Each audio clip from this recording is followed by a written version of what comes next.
Bueno, buenas tardes. Antes que nada, dando continuidad al curso de actualización de Derecho Laboral, esta vez tenemos la presencia de la doctora Lucila Condal, quien desarrollará el tema de extinción del contrato de trabajo por jubilación. Bueno, desde ya un placer contarla con nosotros acá. Para nosotros, desde ya, como te lo manifestaba y como le he manifestado ya a toda la gente en su momento, es una prioridad la capacitación de todos los colegas y la verdad que para nosotros es sumamente bueno que gente o que docentes de la universidad vengan a compartir sus conocimientos con nosotros. Así que desde ya, bienvenida y a disposición para lo que quieran. Bueno, bárbaro. ¿Qué tal? Buenas tardes, ¿cómo les va? Bueno, en realidad la agradecida soy yo, en primer lugar desde lo institucional, que este colegio haya delegado en la Facultad de Ciencias Jurídicas y Sociales de la UNL el desarrollo de esta capacitación, nos enorgullece. Y desde lo personal, bueno, muy complacida de estar acá en esta ciudad que no conocía, que nos queda lejos, muy lejos, pero la verdad que es un gusto compartir esta tarde con ustedes y bueno, ojalá podamos tener una tarde fructífera, que podamos aprender todos, que podamos intercambiar ideas. Así que agradecida con Ignacio, con Magdalena, por su recibimiento, por su generosidad. Y bueno, nos abocamos al tema que nos convoca, que es la extinción del contrato de trabajo por jubilación de la persona que trabaja. Así estaba titulado el tema de esta clase. Veo caras conocidas, algunos que han circulado por la facultad en algunas otras épocas, así que bueno, un gusto encontrarlos también acá. Bien, este tema que vamos a abordar en esta tarde lo vamos a hacer desde la perspectiva de la legislación laboral. Entiendo, de acuerdo a lo que decía el cronograma de actividades, que el aspecto previsional lo vieron con Virginia Gasso. Pero bueno, no obstante, iremos trayendo algunos conceptos también de nuestra disciplina hermana, que es el derecho previsional. Brevemente les comento, acá me traje un machete, los temas que vamos a desarrollar a lo largo de estos minutos que tenemos. Muy así, informalmente, simplemente para que tengamos un rumbo. Vamos a ver la extinción por jubilación vinculado a las modalidades de contratación que establece la Ley de Contrato de Trabajo, la intimación a jubilarse con sus requisitos, forma y plazo, los momentos en los que el contrato de trabajo se va a extinguir por jubilación, después la situación del trabajador jubilado, es decir, aquel trabajador que se jubila y vuelve o continúa trabajando para el mismo empleador. Y por último vamos a ver 5 situaciones especiales que no están reguladas debidamente en la Ley de Contrato de Trabajo ni tampoco en la normativa previsional, que es la situación del trabajador que se enferma o accidenta durante el plazo de la intimación, el trabajador al que se le declara una incapacidad absoluta durante el plazo de intimación, la intimación del representante sindical, con todas las vicisitudes que de ello pueda ocurrir, y la intimación a jubilarse en regímenes diferenciales. ¿Sí? Ese va a ser un poco los temas que vamos a tratar hoy. Bien, voy a tratar de manejar armónicamente el control para pasar el PowerPoint y el micrófono. Para el caso que no puedan, me siento ahí y me quedo sentada y ahí voy a estar más cómoda con las manos desocupadas. No estoy muy ejercitada en esto del micrófono, pero bueno, vamos a hacer el esfuerzo. Bien. Saben ustedes que la situación o la figura de la extinción del contrato de trabajo por jubilación del trabajador está regulada en el artículo 252 de la Ley de Contrato de Trabajo. Esto seguramente lo conocen.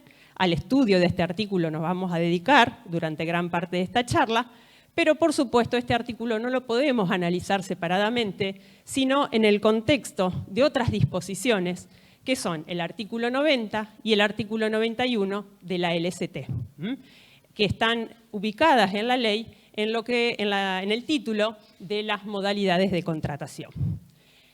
¿Qué es lo que nos dice el artículo 90? El artículo 90 sienta la regla de la indeterminación del plazo en los contratos de trabajo. Nos dice el artículo 90 que el contrato se entenderá celebrado por tiempo indeterminado, sienta la regla, salvo que su término resulte de haberse previsto de manera expresa y por escrito el término de su duración, y en caso que las modalidades de la tarea o de la actividad razonablemente apreciadas así lo justifiquen. Es decir, este artículo sienta la regla de la indeterminación del plazo y las dos excepciones, o las excepciones, mejor dicho, a esta regla, que son los contratos de trabajo por tiempo determinado o temporarios. Dentro de estas excepciones podemos mencionar al contrato de trabajo a plazo fijo, es decir, aquel cuya duración se encuentra ajustada a un módulo temporal. Dura el contrato por determinada cantidad de meses, días o hasta determinada fecha. Y el contrato de trabajo eventual, en donde la duración del vínculo laboral está sujeta a un resultado, a un propósito o algún objetivo tenido en vistas por las partes al momento de celebrar el contrato. ¿Sí? Estas dos figuras, estas dos modalidades, son la excepción. La regla es que el contrato de trabajo es por tiempo indeterminado. Y es la modalidad de contratación que mejor concilia con uno de los principios de nuestra disciplina, que es el principio de continuidad de la relación laboral, sentado o establecido en el artículo 10. Lo recuerdan aquel que dice que en caso de duda, las situaciones deberán resolverse a favor de la continuidad de la relación laboral. Bien, entonces, situándonos en esta modalidad, en este contrato de trabajo por tiempo indeterminado, tenemos que mencionar ahí el artículo 91. Este artículo 91 es el que nos dice hasta cuándo se extiende el contrato por tiempo indeterminado. ¿Cuál es el momento a partir del cual ese vínculo o esa relación laboral va a finalizar? El artículo 91 nos dice que el contrato por tiempo indeterminado se extiende hasta que el trabajador reúne los requisitos necesarios para acceder a algunas de las prestaciones que asignan los regímenes de seguridad social por cumplimiento de los límites de edad y años de servicio, dejando a salvo la posibilidad de que el vínculo se pueda extinguir antes por alguna de las causales previstas o contempladas en la legislación, siempre asumiendo las consecuencias indemnizatorias que de ello derive. ¿Sí? Entonces, en definitiva, armonizando estos tres artículos, tenemos que señalar que este artículo 252 nos evoca o nos regula la extinción del contrato de trabajo por jubilación, señalándose que esa jubilación va a ser la causal natural de extinción del contrato. Es el momento o es el límite temporal que tiene la estabilidad del trabajador que es contratado por tiempo indeterminado. Y así lo establece Ojeda, a quien cito acá textualmente, al decir que la jubilación es la causa natural de extinción del contrato de trabajo. ¿Sí? La vocación de permanencia o de continuidad del contrato de trabajo por tiempo indeterminado encuentra su muerte natural cuando el trabajador se jubila. Y por lo tanto, como no hay vulneración a la estabilidad del trabajador, es lógico que al operar esta causal extintiva no haya consecuencias indemnizatorias desfavorables para el empleador. ¿Sí? Aclaración que les hago. Me pueden interrumpir, preguntar, comentar, aportar lo que les parezca durante cualquier momento del encuentro.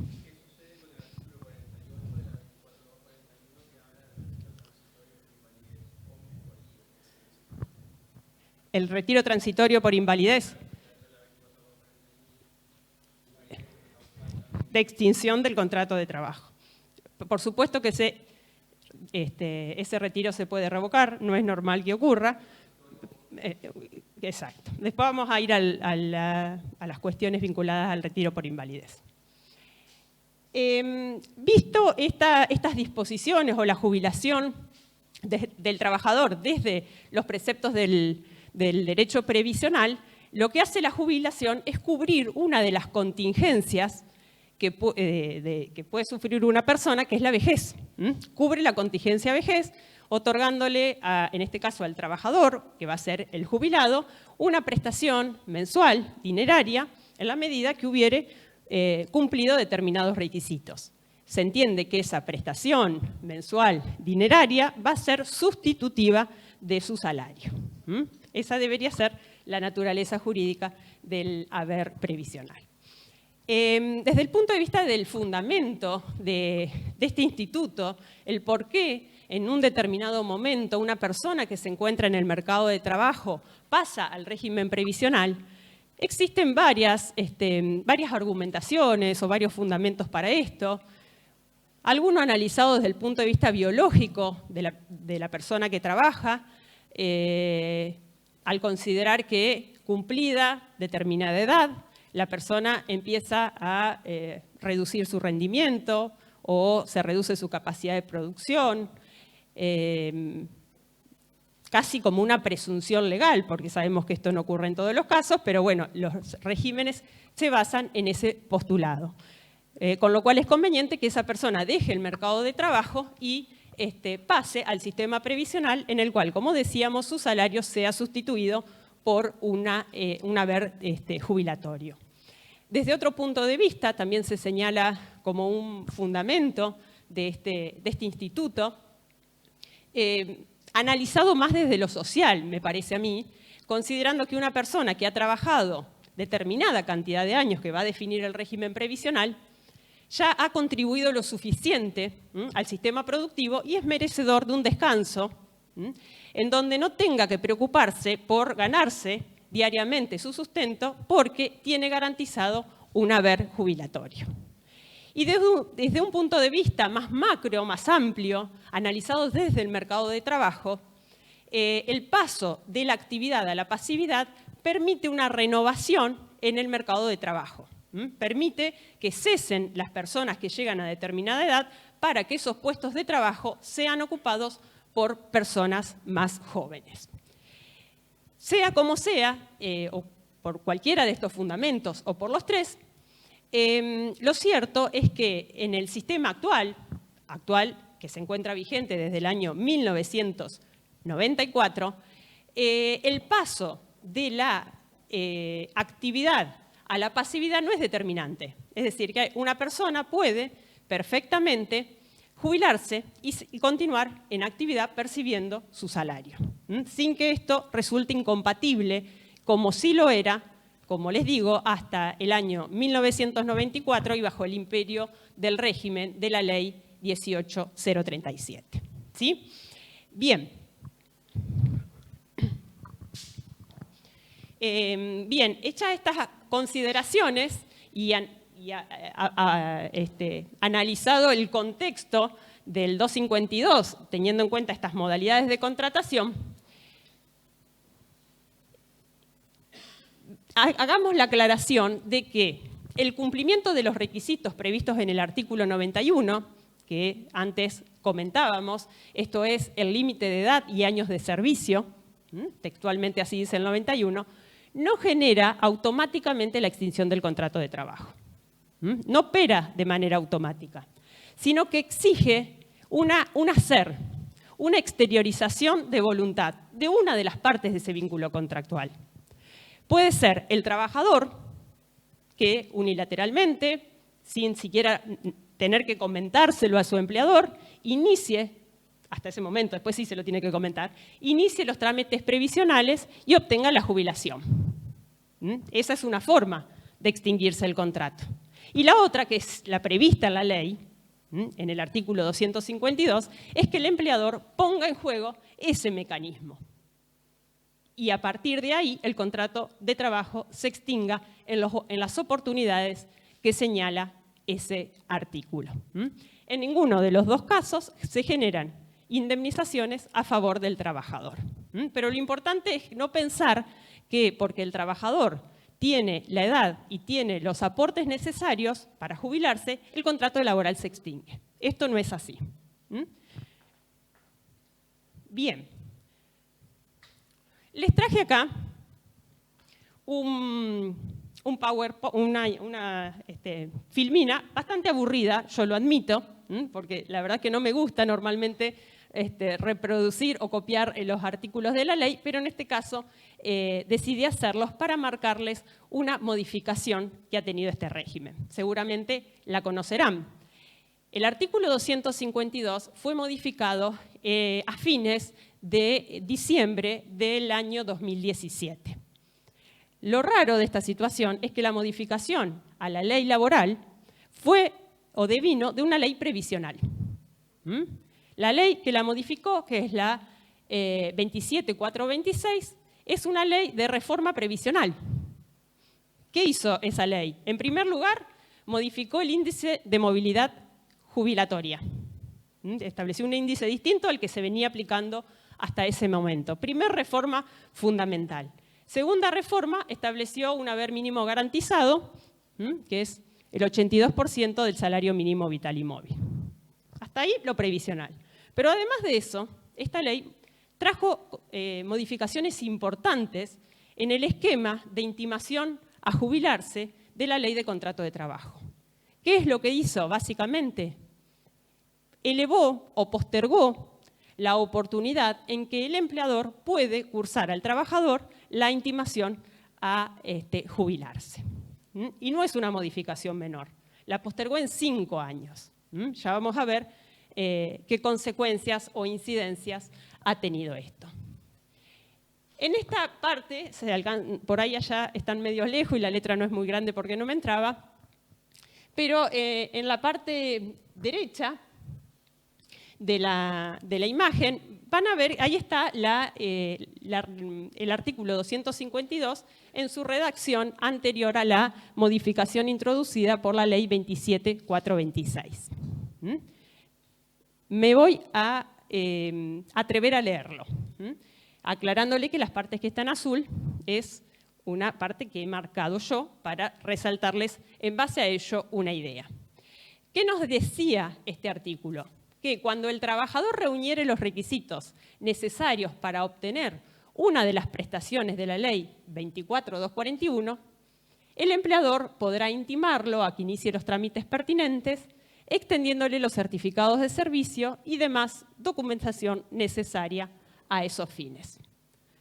A partir de ese momento, el empleador deberá mantener la relación de trabajo hasta que el trabajador obtenga el beneficio y por el plazo máximo de 1 año.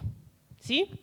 Y finalmente abajo decía que concedido el beneficio, abajo digo porque ahí lo separé para después mostrarle la reforma, concedido el beneficio, vencido dicho plazo, el contrato de trabajo quedará extinguido sin obligación para el empleador de pago de indemnización por antigüedad que prevean las leyes o estatutos profesionales. Y el último párrafo decía que esa intimación tenía o surtía los efectos del preaviso. Bien. ¿Cuál era entonces la estructura de este artículo 252?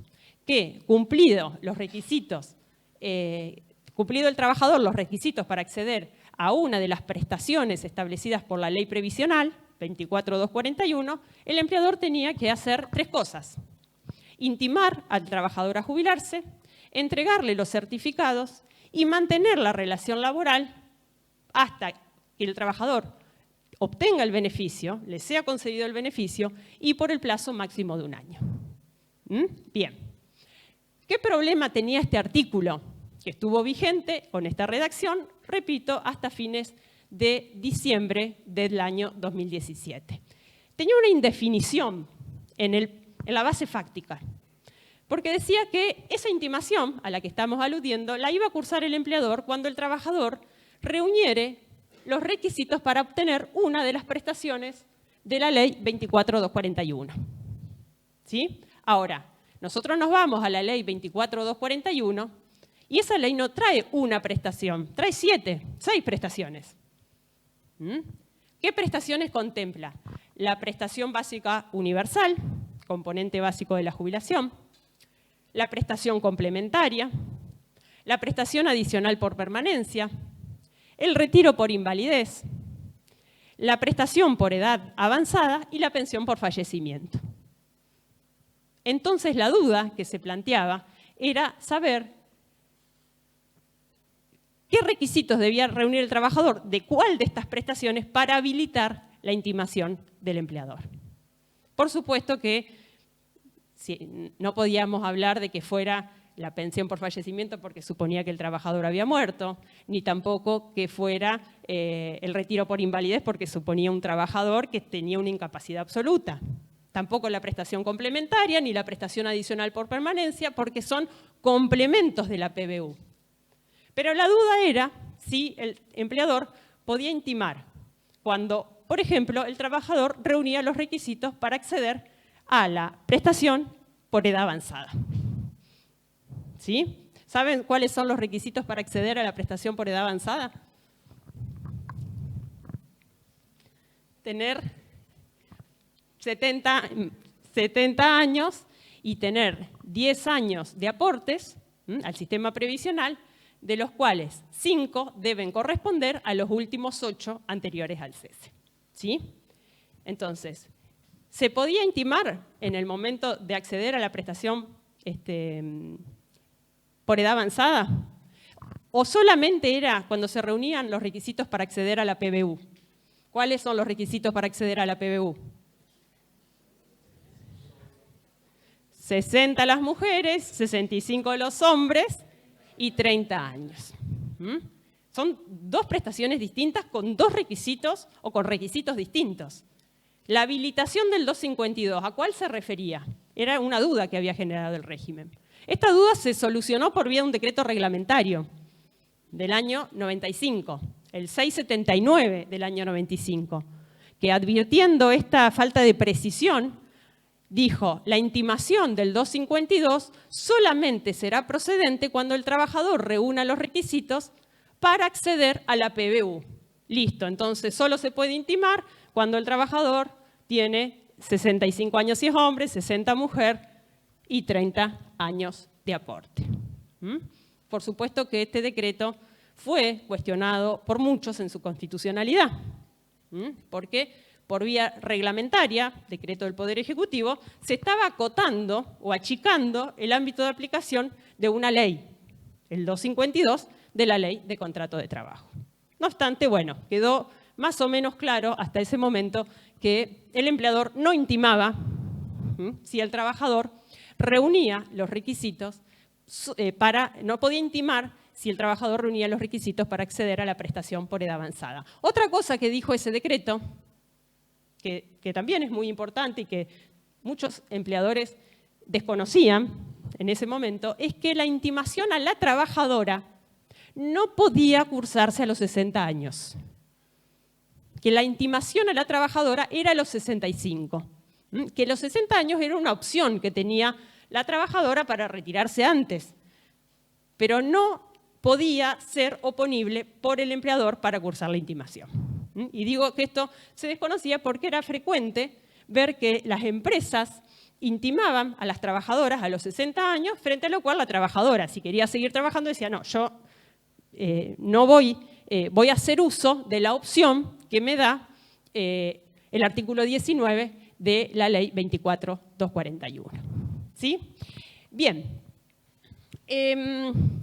Este problema o esta imprecisión que tenía el texto del artículo 252 hasta el año 2017 fue corregido por la modificación o por la reforma que, como dijimos, la modificación más sustancial que trajo esta ley, 27.426, fue postergar la posibilidad del empleador intimar. Desde la entrada en vigencia de la ley 27.426, nunca el empleador puede intimar antes que el trabajador cumpla 70 años. Es decir, que ya no lo puede hacer cuando la mujer o el hombre tengan 65 y 30 años de aporte, sino que tiene que esperar a que este trabajador o esta trabajadora cumplan 70 años, además de tener los 30 años de servicio que la validen para acceder a la prestación básica universal. ¿Entenderán ustedes el motivo de esta reforma? ¿Cuál ha sido el motivo de esta reforma? Que la gente aporte más. no sé si el punto está en que el trabajador trabaje más, sino cuál es la preocupación del legislador, que no hay plata para pagar las prestaciones. Entonces, postergando la edad de la intimación, se posterga el acceso de los activos al sistema previsional y esto, si se quiere, puede oxigenar un poco las cuentas de ANSES. ¿Sí? Claramente ese fue el propósito. Desde el punto de vista, si lo miramos desde el punto de vista del trabajador, no veo yo que tenga un gran perjuicio de esta situación, porque como figura ahí en rojo, el trabajador siempre tiene derecho a jubilarse cuando cumple los requisitos de la PBU, sin necesidad de esperar a que el empleador lo intime. Entonces, en definitiva, su derecho jubilatorio lo conserva. ¿Sí? Es más, muchas veces los trabajadores cuestionaban este sistema porque el empleador intimaba a jubilarse, se tenían que ir necesariamente al vencimiento del plazo de la intimación o bien cuando tenían el beneficio jubilatorio y cambiaban un salario por un haber jubilatorio que realmente a veces representa no más del 50% de su salario. Entonces, en eso puede ser que esta reforma recogió ese reclamo, no porque le haya tal vez interesado al trabajador, sino porque, bueno, colateralmente este reclamo fue receptado por la reforma. Pero sin duda, el aspecto donde más críticas ha merecido esta reforma es que con esta medida se perjudica al trabajador joven, aquel que ve postergada o aplazada su posibilidad de incorporarse al mercado de trabajo porque persisten en ese mercado de trabajo personas que tienen más de 65 años. Además, desde otro punto de vista, se generó una desarticulación en las normas. Piensen lo que veíamos hoy del artículo 91. ¿Qué decía? ¿Qué dice el artículo 91? Que el trabajador, el contrato de trabajo por tiempo indeterminado se extiende hasta que el trabajador reúne los requisitos de edad y años de servicios para poder jubilarse. ¿Eso es cierto? ¿Es cierto eso en base a lo que dice hoy el 252? No. Hoy no se extingue en ese momento, o se puede extinguir en ese momento si el trabajador quiere e inicia particularmente, individualmente, sin intimación, el trámite jubilatorio y se extingue el contrato por esa causa. Pero si no, el contrato no se va a extinguir cuando el trabajador reúne los requisitos para acceder a la prestación del sistema previsional. Se va a extinguir cuando tenga 70 años o 71. ¿Sí? Entonces ahí quedó una desarticulación. El legislador de diciembre del 17 modificó el 252, pero no el 91. Y hoy el 91 y el 252 marcan dos momentos distintos de extinción del contrato.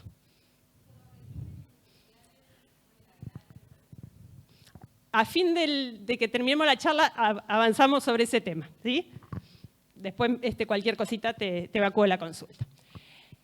Bien, entonces, la estructura del artículo modificado es la misma.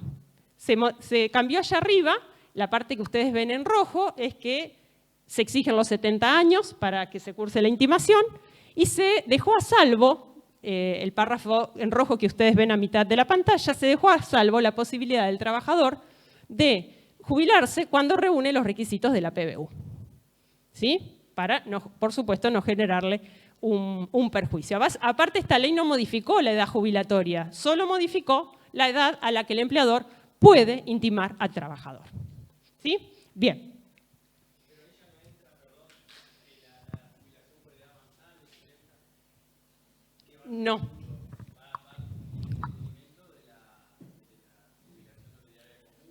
no. No lo puede porque fíjate que ahí dice que la intimación es cuando tenga 70 años y cumpla los requisitos para la PBU.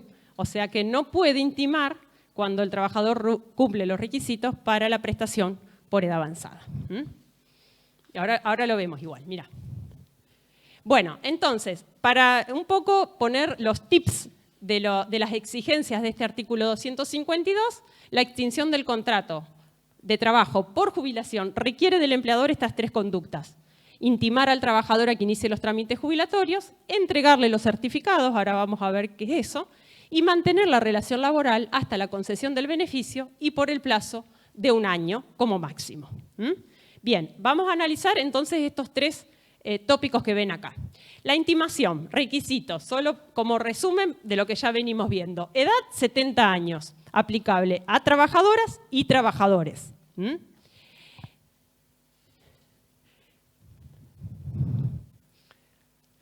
Ahí lo que pongo es que, no lo veo ni yo, es que el trabajador deja salvo era muy larga la sala, no lo contemplé.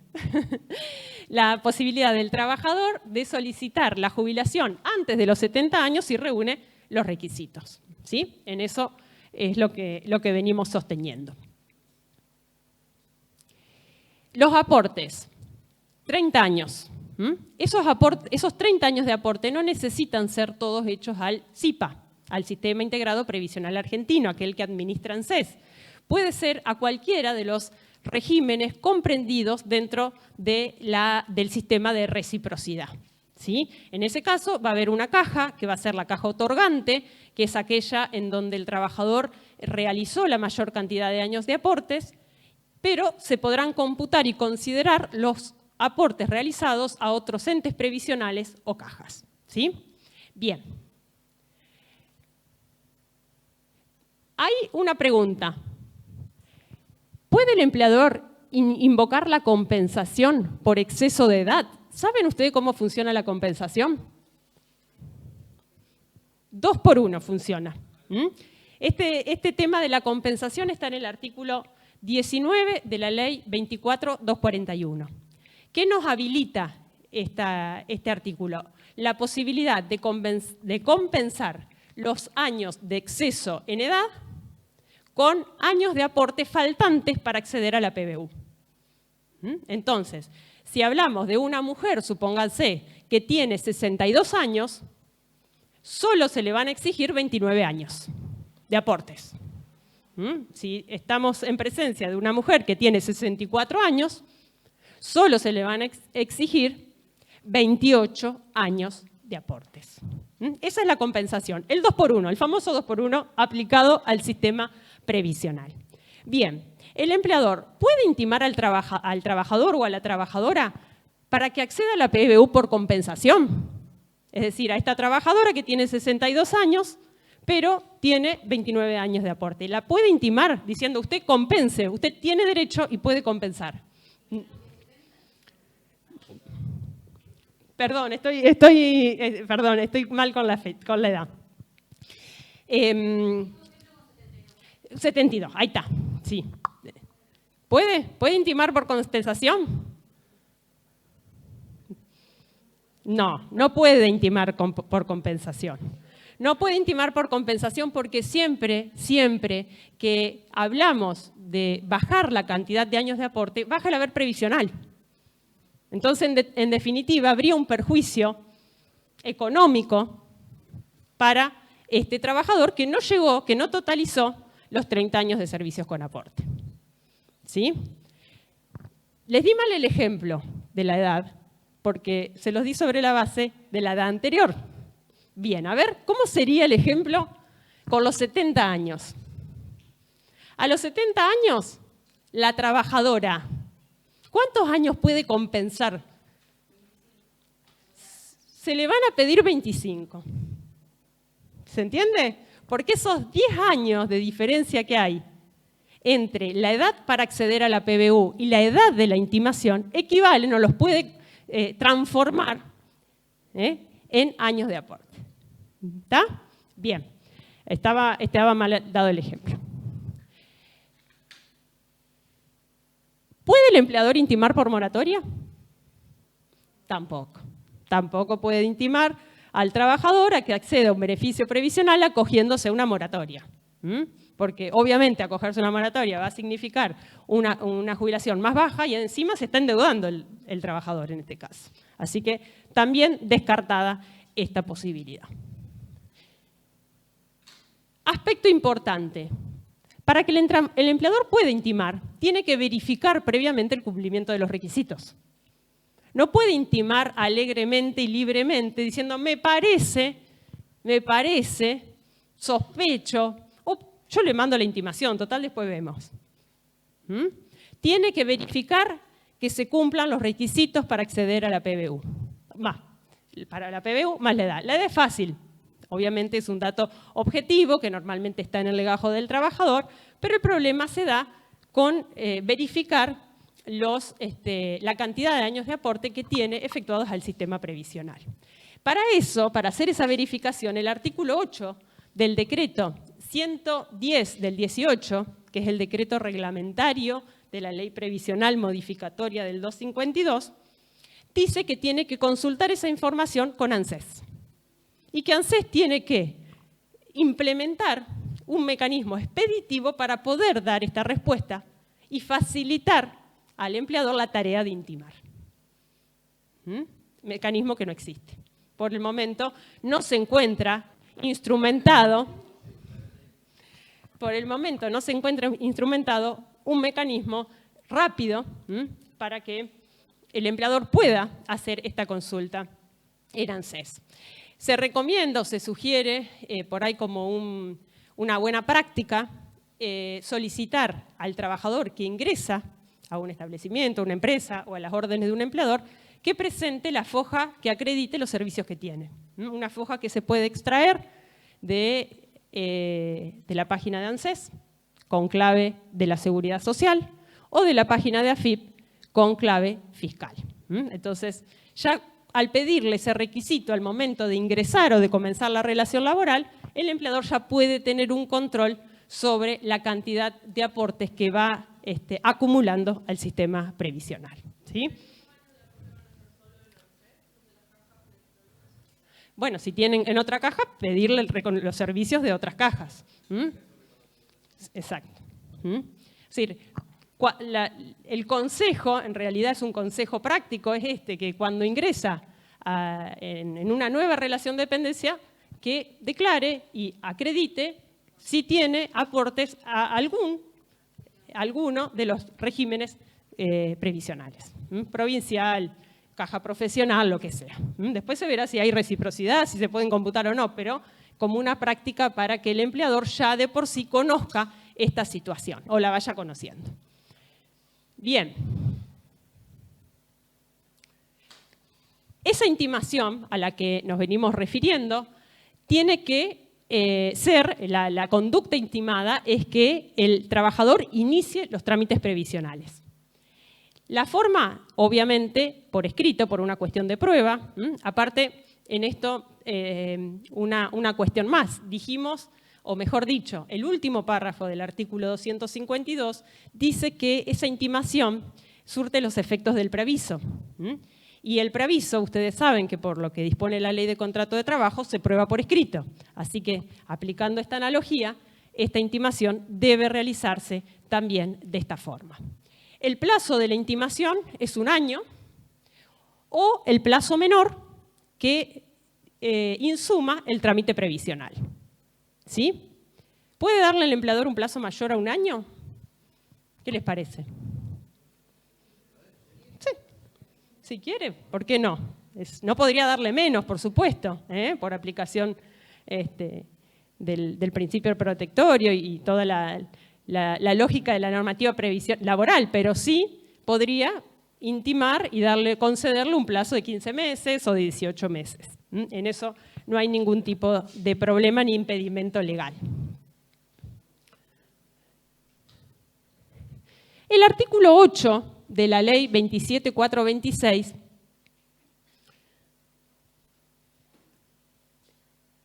establece que dijimos que la ley, lo que hace la ley es extender o postergar la edad a la cual el trabajador puede ser intimado a jubilarse. Le impone esa carga, la ley, al empleador de darle trabajo 5 años más, tal vez de lo que hubieran correspondido.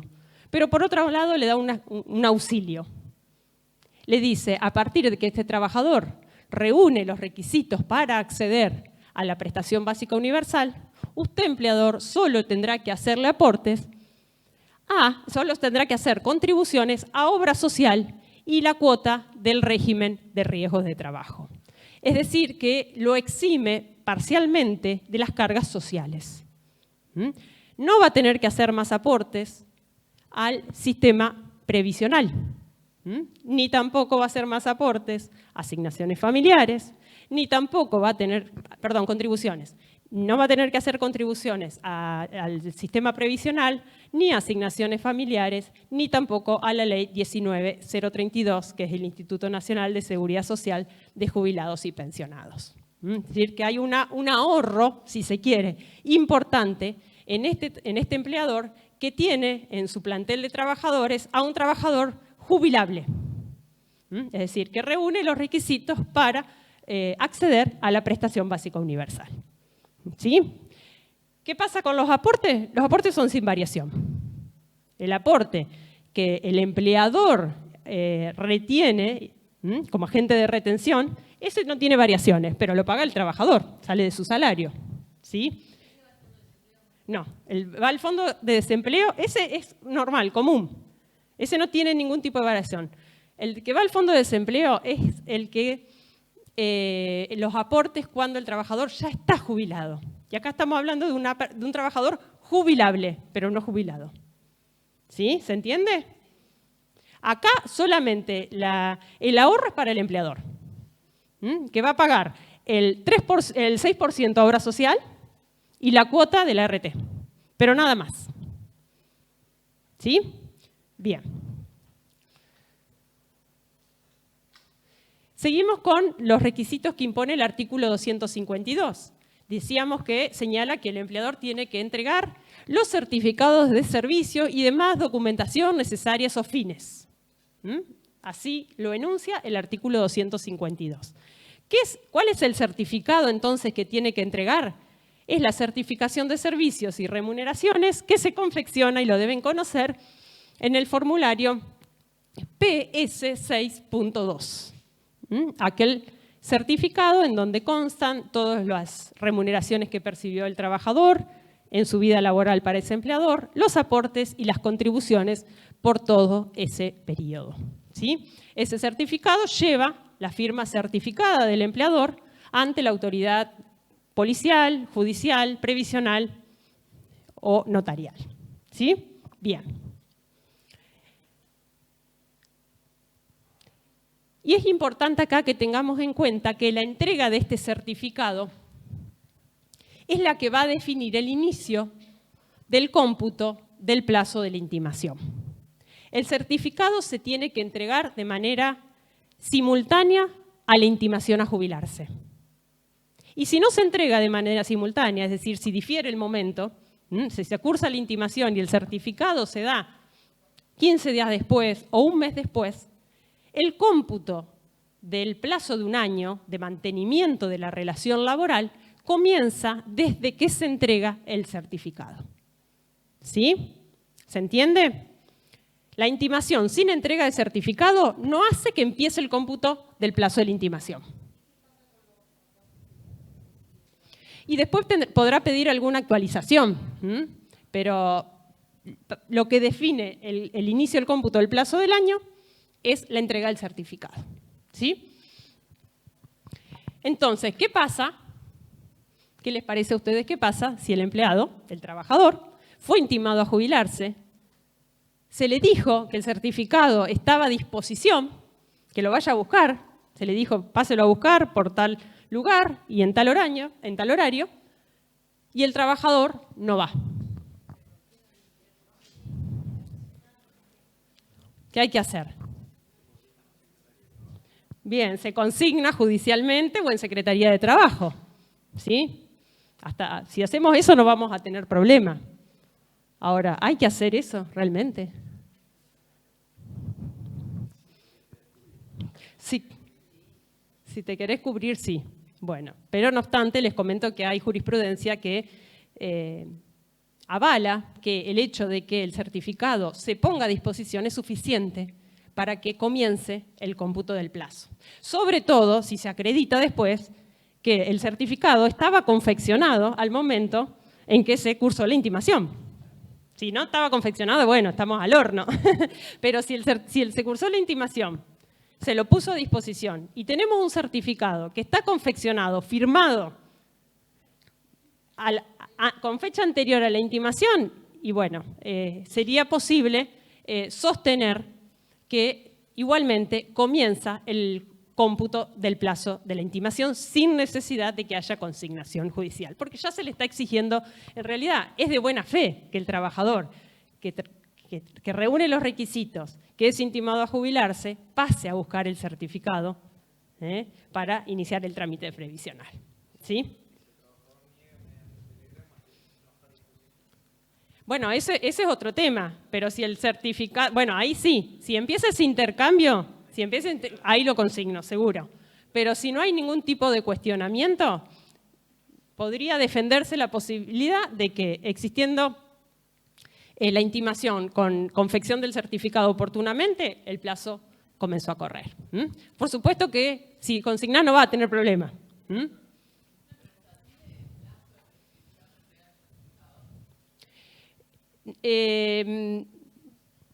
Plazo de prescripción, podríamos aplicarle la prescripción. En este caso, digamos, el plazo está limitado por el plazo de la intimación.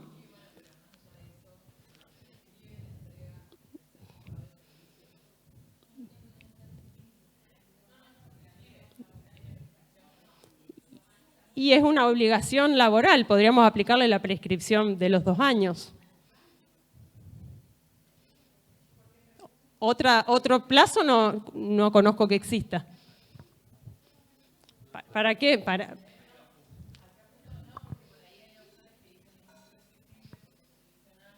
Ajá.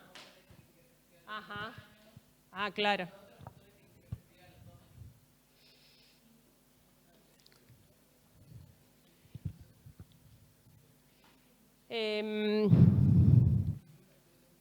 Puede tener su razón de ser de que puede el trabajador no intimar o no haber recibido el certificado al extinguirse la relación laboral, pero la necesite al momento de iniciar el trámite previsional. Y que en ese caso el empleador tenga obligación de entregárselo. Tiene lógica el hecho de que sea imprescriptible.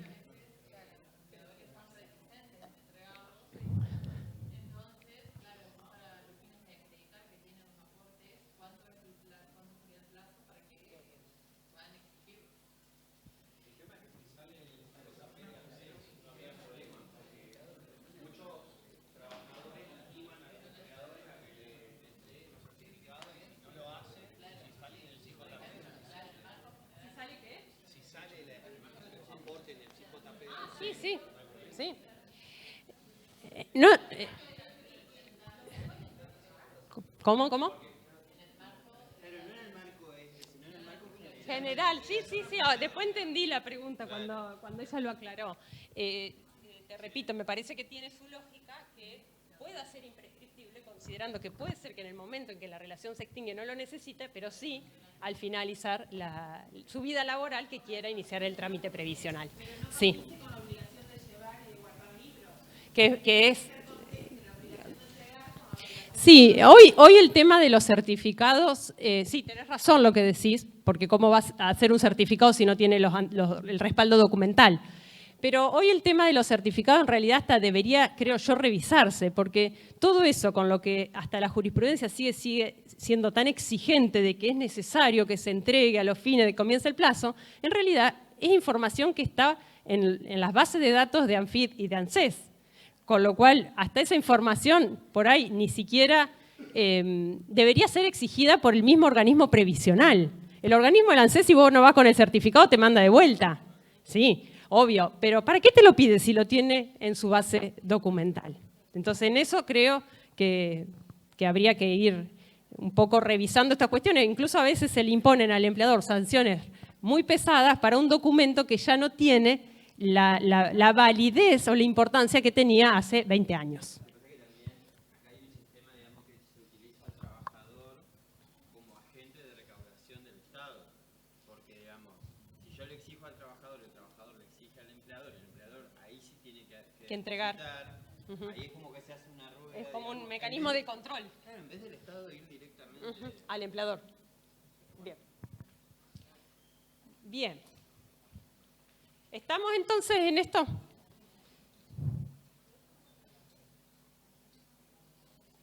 Bien, finalmente, entonces, cursada la intimación, entregado el certificado, el contrato se va a extinguir en 2 momentos, de acuerdo a lo que dice el 252. O por obtener el trabajador el beneficio previsional, ¿sí?, lo cual genera una extinción automática del contrato de trabajo, de pleno derecho, por imperio legal, todos los contratos o el contrato de trabajo que estuviere vigente al momento que el trabajador se le otorga el beneficio previsional queda extinguido. Esto lo dijo con buenos argumentos la Cámara Nacional de Apelaciones del Trabajo en el plenario Couto de Capa del año 2009, después lo vamos a volver a reiterar. ¿Sí? Entonces, esto genera la extinción automática. Ahora bien, y ahí pongo, ¿cómo se entera el empleador que el trabajador obtuvo el beneficio? A ver, ¿qué les parece? ¿Y qué conocen ustedes? Porque a lo mejor me dicen, no, acá ANSES hace esto y bueno, funciona bárbaro. En mi ciudad, por ahí es otra la realidad.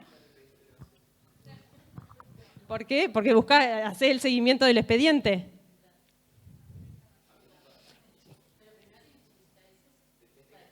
No, no necesita, no es un requisito el cese. Bueno, pero no acá, no, bueno, sí. ¿Cómo se entera el empleador que el trabajador obtuvo el beneficio? ¿Quién les parece que tiene que ser el primero obligado a comunicar esta circunstancia? El trabajador. El trabajador le tiene que comunicar. ¿Por qué le tiene que comunicar? Y porque...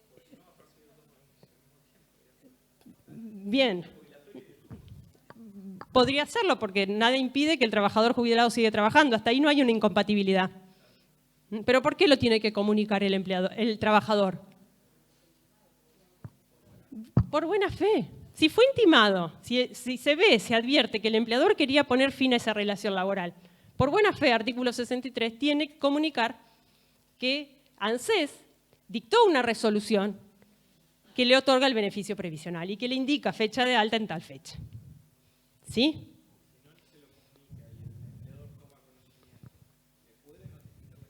Sí, por supuesto. Sí, tal cual. Ahora volvemos con eso. Entonces, la obligación es del trabajador por buena fe, pero también es obligación del trabajador por algunas disposiciones del régimen previsional, de la Ley 24.241.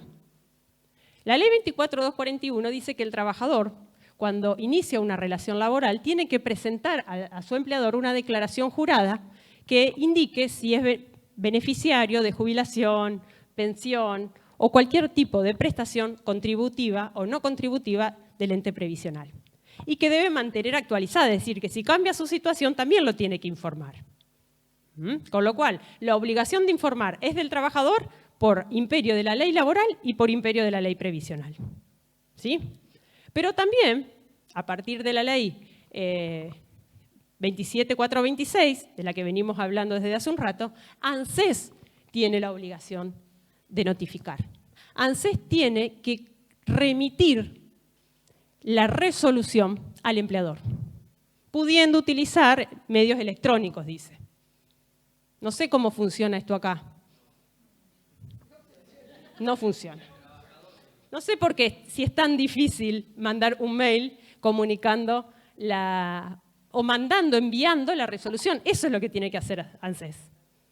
Porque está obligada por ley, no es que de buena onda. Lo tiene que hacer porque existe un imperativo legal que le obliga a comunicar el otorgamiento del beneficio, porque eso va a marcar que el contrato se extinga.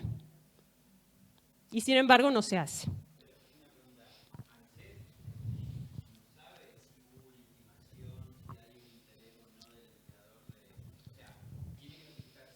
Siempre.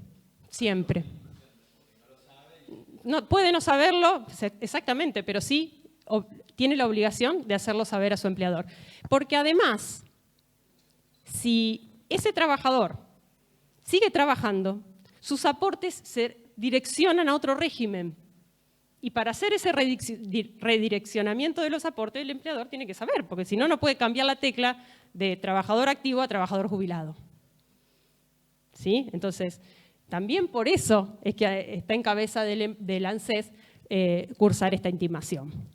Yo les comento mi experiencia. Yo, en la organización en la que yo trabajo, que es la Universidad Nacional del Litoral, que tenemos un montón de empleados docentes y no docentes, ANSES suele notificar, estábamos haciendo un promedio hace unos días y decimos que en el 85% de los casos comunica la resolución.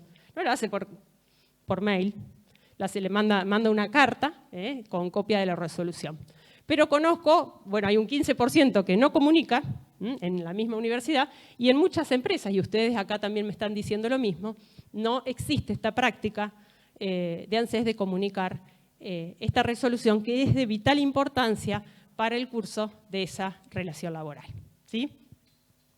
Bien. El otro momento que podría marcarse o que podría implicar la extinción del contrato de trabajo es que el trabajador no obtenga el beneficio, pero transcurra un año desde la intimación. ¿Sí? Entonces ahí sería el segundo momento en que el contrato se podría extinguir. ¿Esto opera de manera automática como el anterior? No, este no opera de manera automática. En este caso es necesario que el empleador mande o remita una nueva comunicación diciendo que habiendo transcurrido el plazo máximo de un año desde que se cursó la intimación, la relación laboral se extingue en los términos del artículo 252. ¿Sí? ¿Podría este empleador decidir no extinguir?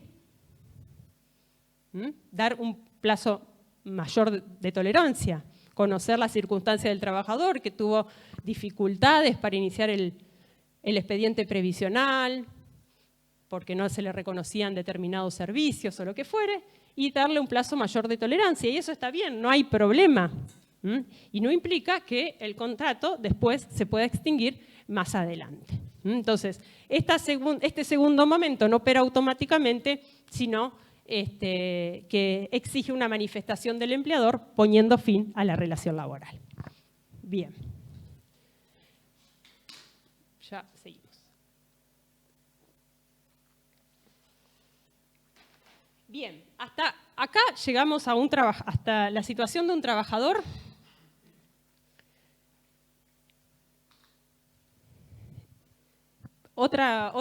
antes de pasar a la situación del trabajador jubilado.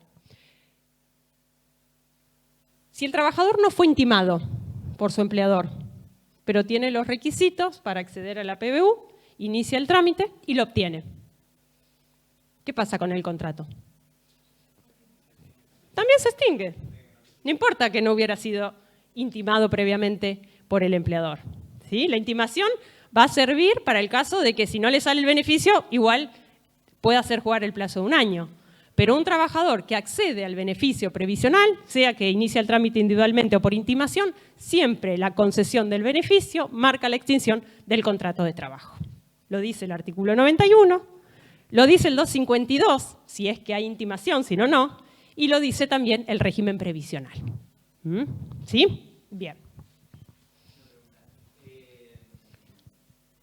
Considerando que el empleador antes de intimar tiene que verificar, digamos, las condiciones y considerando también el carácter de esta intimación, digamos, que se aplica analógicamente la normativa de ley preaviso. En el caso de que hubiera un error y no tuviera las condiciones, Bien. ¿puede constituir injuria, digamos, para considerarse despedido o, digamos, el empleador podría, digamos, volver para atrás No. y retractarse, digamos? Yo creo que ante esa situación que planteás, lo primero que tiene que hacer el trabajador es contestar manifestando que no tiene los requisitos o no reúne los requisitos para jubilarse. A eso lo obliga el principio de buena fe, al trabajador. ¿Sí? Y de ahí en más habrá que ver cuál es la actitud del empleador. Si la deja sin efecto, porque se convence que no tiene los requisitos, espera y después intima, o si asume alguna actitud de mala fe hacia el trabajador, y, digamos, ratificando la intimación y configurando de alguna manera una injuria. ¿Sí? Para mí no es una injuria. Claro, no es una injuria así como lo estás planteando. Podría haber un error que se pueda salvar o rectificar por una conducta posterior del empleador. ¿Mm? Bien.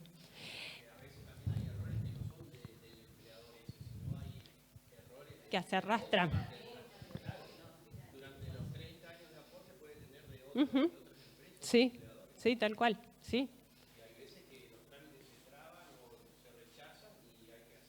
Ujú. Sí, sí, sí, exacto, seguro, sí, sí. Me parece que hay muchas situaciones que no están contempladas en la normativa. Fíjense que estamos hablando de un solo artículo que regula todo esto y que tiene que dar respuesta a un montón de situaciones. Y hay un montón de situaciones que se resuelvan por el principio de buena fe, me parece a mí. Es decir, ¿qué tiene que hacer un buen trabajador o un buen empleador frente a esta situación? Y siempre teniendo en mira la continuidad del contrato. Entonces, en base a eso podemos, aunque la norma no solucione acabadamente todos los problemas, ir encontrando respuestas. Bien. Bien, lo que vamos a ver ahora es la situación de un trabajador que ya está jubilado, ¿sí? Y que reingresa al mercado laboral, o a la relación laboral, a las órdenes del mismo empleador. De esto se ocupa el artículo 253 de la Ley de Contrato de Trabajo, un artículo que también fue modificado por la reforma previsional de la Ley 27426. Ahora bien, para que hablemos de la posibilidad de que un trabajador jubilado vuelva a la actividad o continúe en actividad, tenemos que primero ver si el régimen previsional permite y en qué contexto o condiciones permite esta continuidad laboral, ¿sí? Entonces, desde ese punto de vista, ¿cuál es la situación del trabajador jubilado desde la normativa previsional? Yo les dije en esto que el régimen cambió radicalmente en el año 1994, porque hasta ese momento había una incompatibilidad absoluta entre la posibilidad de que una persona perciba un haber jubilatorio y continúe prestando servicios en relación de dependencia. La regla cambia al modificarse, la norma que lo establece es el artículo 34 de la Ley 24241 que sienta esta regla, que cualquier persona que sea beneficiaria de una jubilación puede volver a la actividad dependiente o de manera autónoma. Sin embargo, esta regla tiene algunas excepciones. Una primera excepción son los beneficiarios de regímenes diferenciales. Saben ustedes que hay ciertas actividades que por resultar peligrosas, insalubres o por ser determinantes de agotamiento o vejez prematura, tienen un régimen jubilatorio diferencial en donde se exigen menores requisitos. Se aligeran los requisitos, después vamos a ver algunos ejemplos. Se exigen menos cantidad de años de edad o menos cantidad de años de servicios con aportes. Bien, ¿qué se establece en relación a los beneficiarios de estos regímenes diferenciales? Que no pueden, supónganse, alguien me dijo allá hoy el ejemplo del trabajador agrario. Bueno, eso es uno de los ejemplos. Este trabajador agrario que se jubila por un régimen diferencial no puede volver a la misma actividad que generó su retiro. Pero sí podría realizar otra actividad de un régimen común. ¿Sí? Bien, esa es una excepción. La segunda excepción es el retiro por invalidez.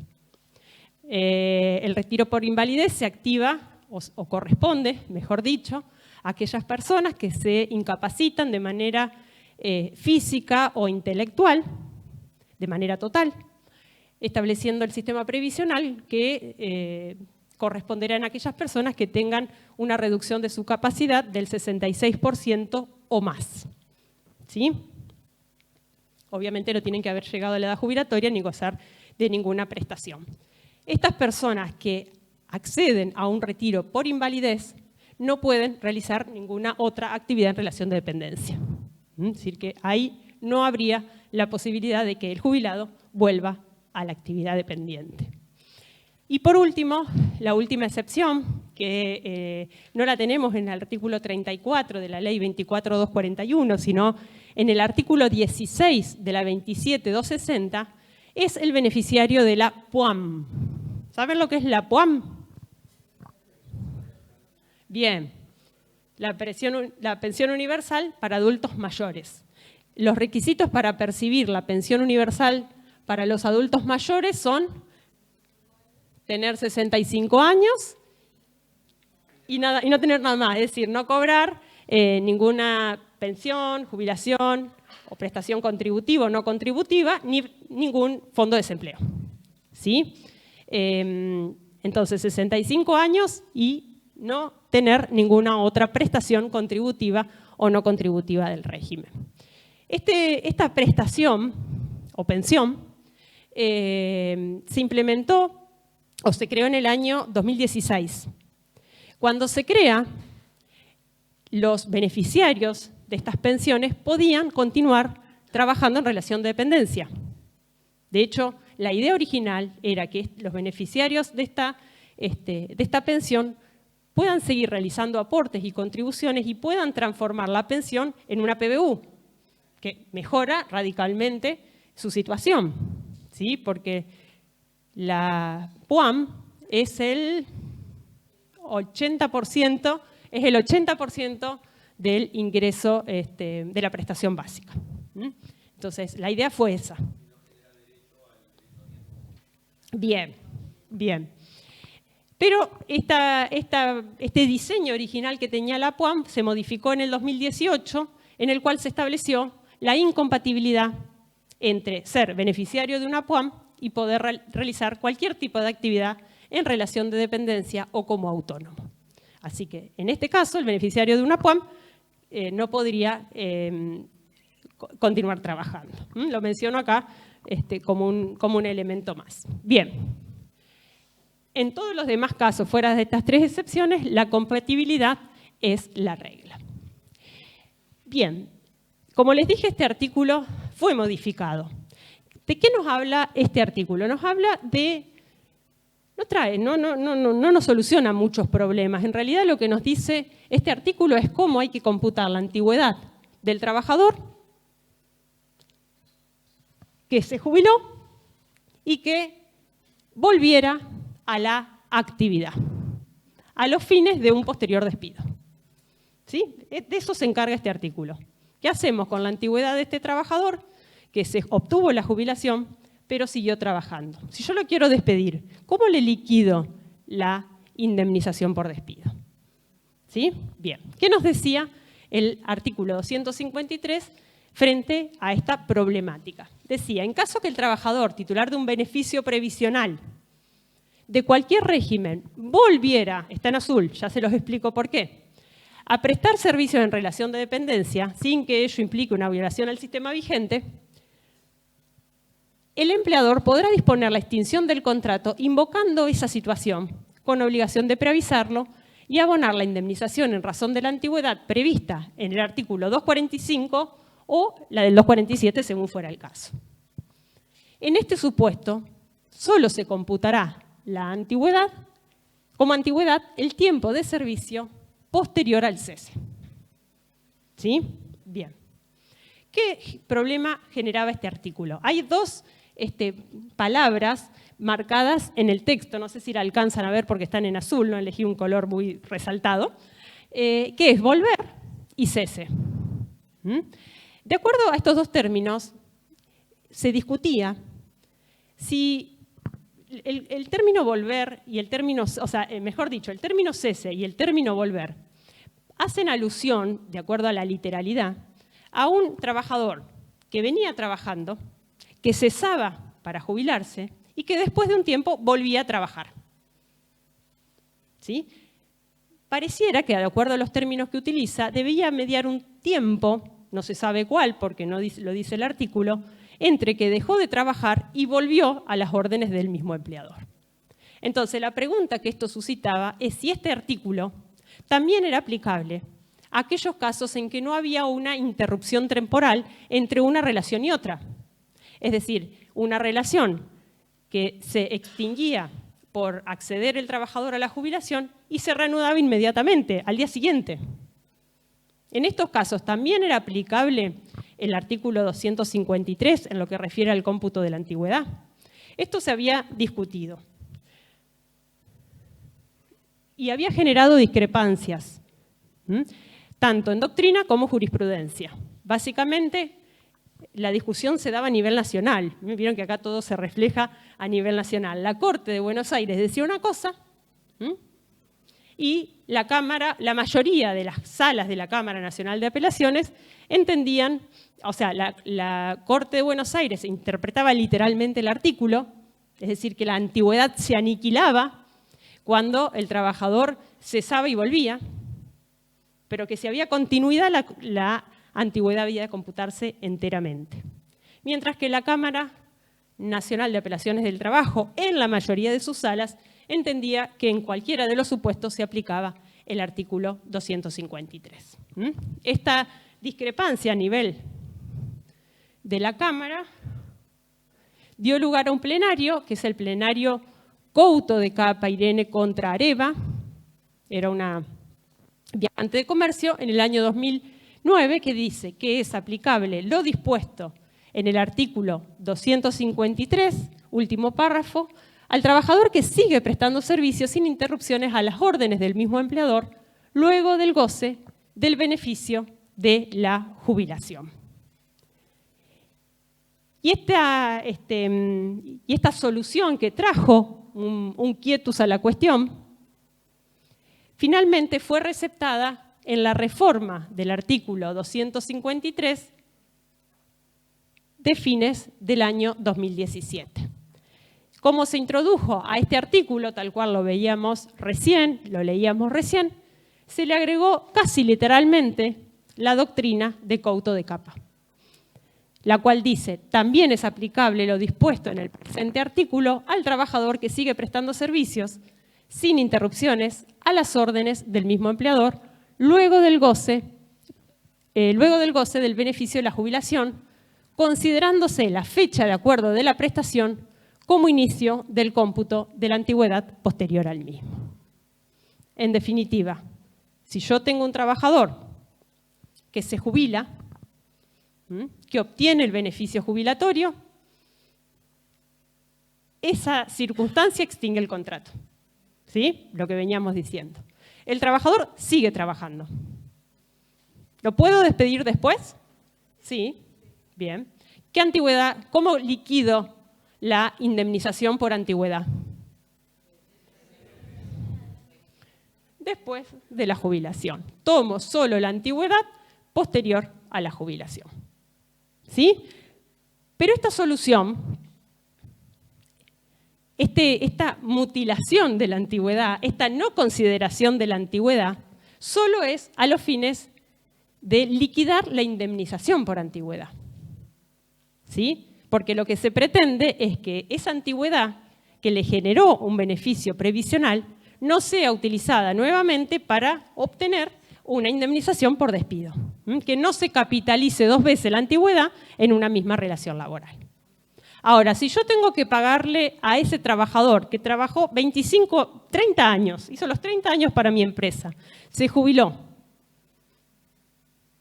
¿cómo le pago a partir del día siguiente a su jubilación el adicional por antigüedad?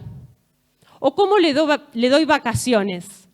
¿O qué licencia le concedo para el caso que se enferme o accidente de manera inculpable? ¿Qué antigüedad tomo ahí? Bien, la del artículo 18. ¿Qué nos dice el artículo 18? ¿Es la total? La total. La antigüedad considerada desde que la relación laboral se inicia, tomando todos los periodos que se hubieran trabajado. Es decir, que para pagar adicional por antigüedad y otorgar cualquier otro beneficio que derive de la antigüedad, voy a tomar la antigüedad total. O sea que ahí vuelvo a la regla, como dijo alguno de los compañeros ahí, del artículo 18 de la Ley de Contrato de Trabajo. ¿Sí? Esto que estamos viendo acá, el 253, es la excepción al cómputo de la antigüedad. Y solo se aplica a la situación de que tenga que liquidar indemnizaciones. ¿Está? Bien. ¿Qué pasa? Y acá volvemos a lo que charlábamos hoy. ¿Qué pasa con los aportes previsionales de un trabajador que se jubila y sigue trabajando o vuelve a trabajar después de un tiempo? ¿Dónde van esos aportes? Van al Fondo Nacional de Empleo. No van a ir al sistema previsional, es decir, al sistema jubilatorio. Y, por lo tanto, no le van a dar derecho a actualizar o reajustar su haber, sino que se van a destinar al Fondo Nacional de Empleo, que saben ustedes es el fondo con el cual ANSES paga los seguros de desempleo.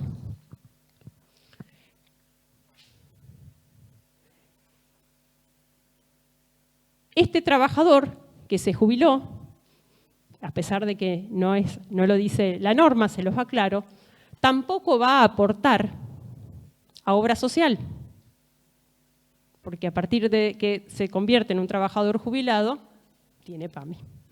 Y tampoco va a aportar a la ley 19032, al Instituto Nacional de Seguridad Social de Jubilados y Pensionados.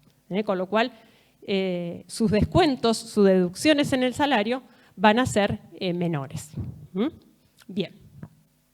Las otras dos reglas que vemos acá son las que recién veíamos. El cómputo de la antigüedad a los fines indemnizatorios y las posterior a la obtención del beneficio jubilatorio.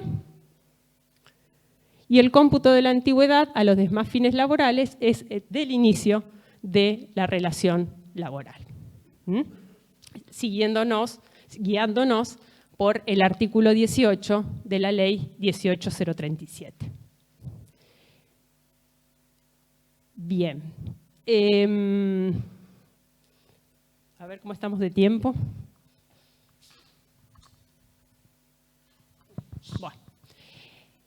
Vamos a las situaciones que, como les dije al inicio de este encuentro, no tienen una solución expresa en las disposiciones de la Ley de Contrato de Trabajo, sino que tal vez las soluciones las podemos encontrar apelando a algunos otros institutos.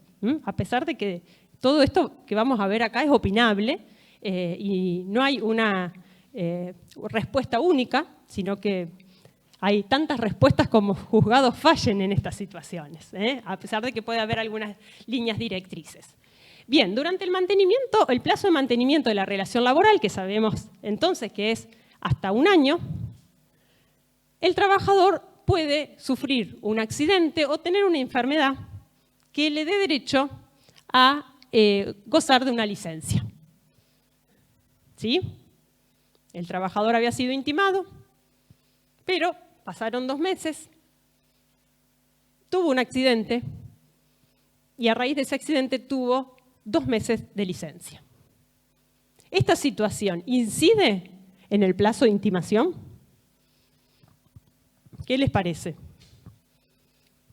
No. ¿No qué? No, o sea que el cómputo del plazo de intimación lo es independientemente de esta vicisitud en la salud del trabajador, por la cual 2 meses no trabajó. Bien, es una solución. ¿Están todos de acuerdo? ¿Hay alguien que pueda pensar distinto?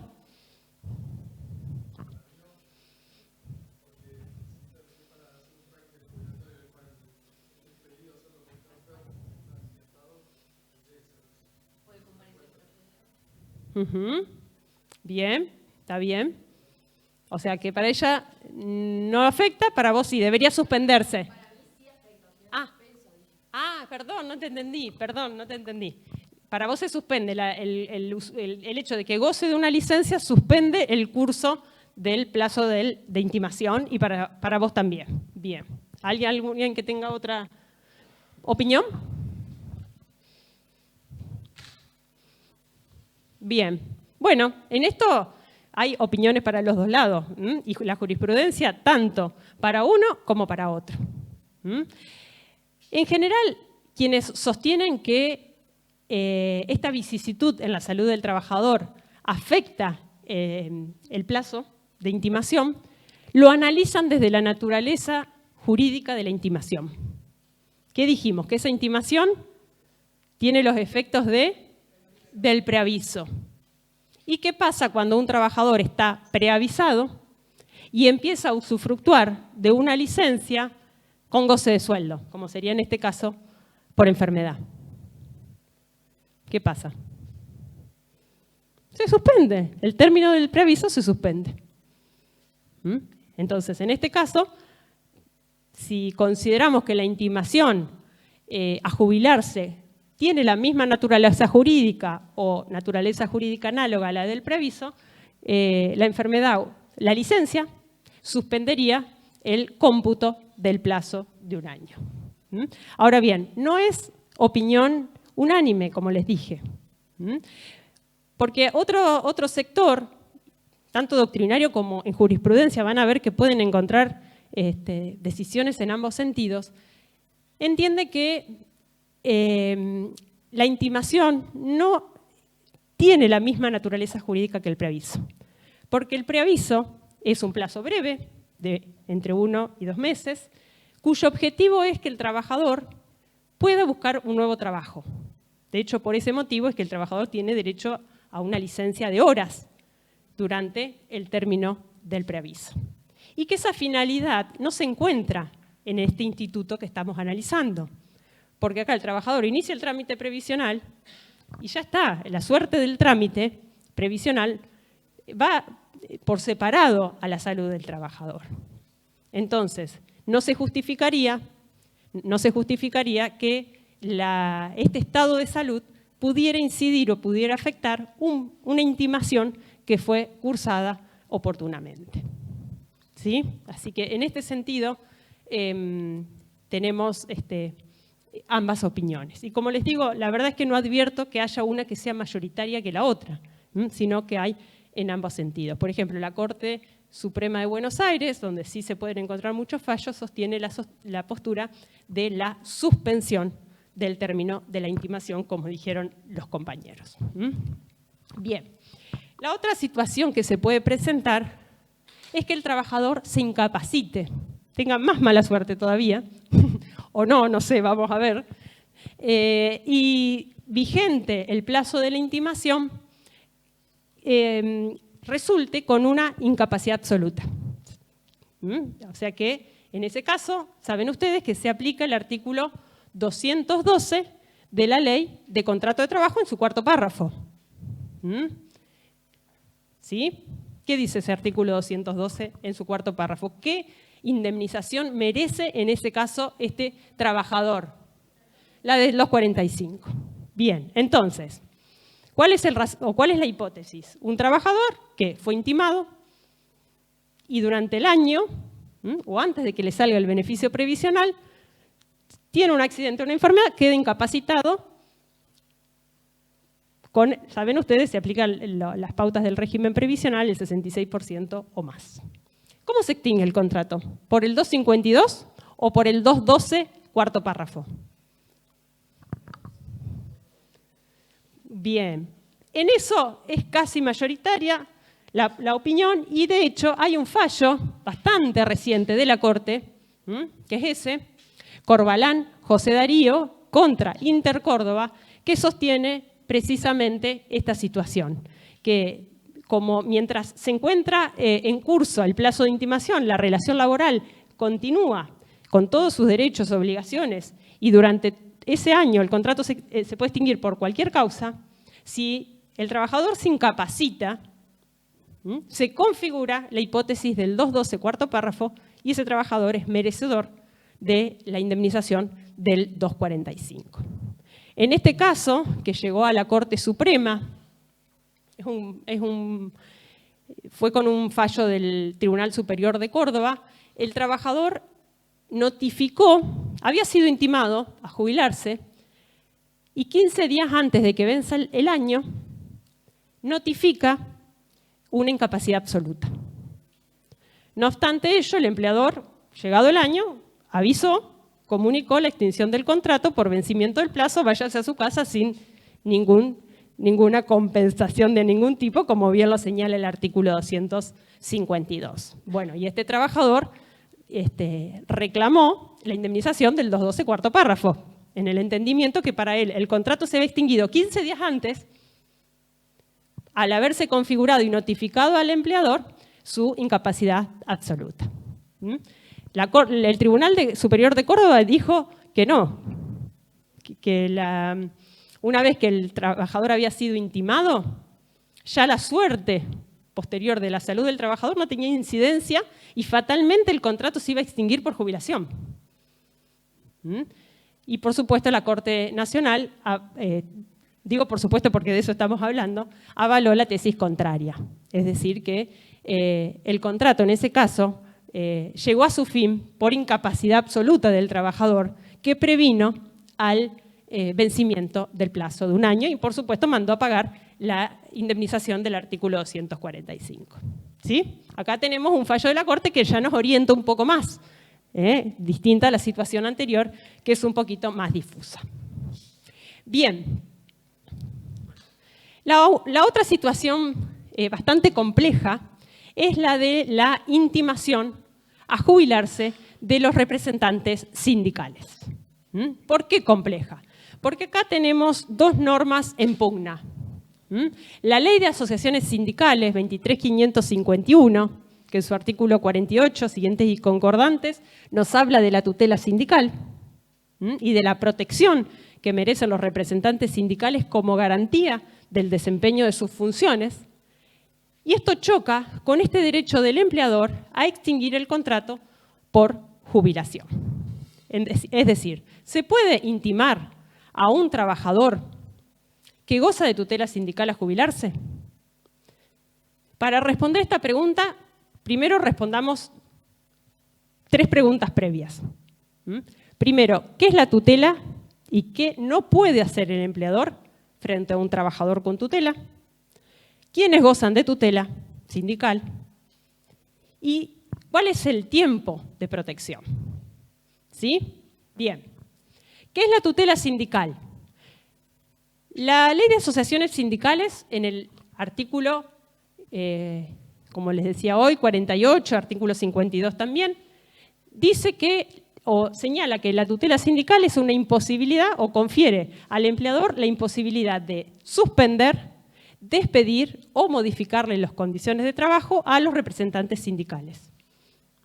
Que solo puede tomar alguna de estas 3 medidas en caso que exista justa causa y previo realizar un procedimiento judicial de levantamiento de esa tutela o esa protección que tienen los representantes sindicales, que tramita por un juicio sumarísimo o el análogo previsto en las legislaciones provinciales.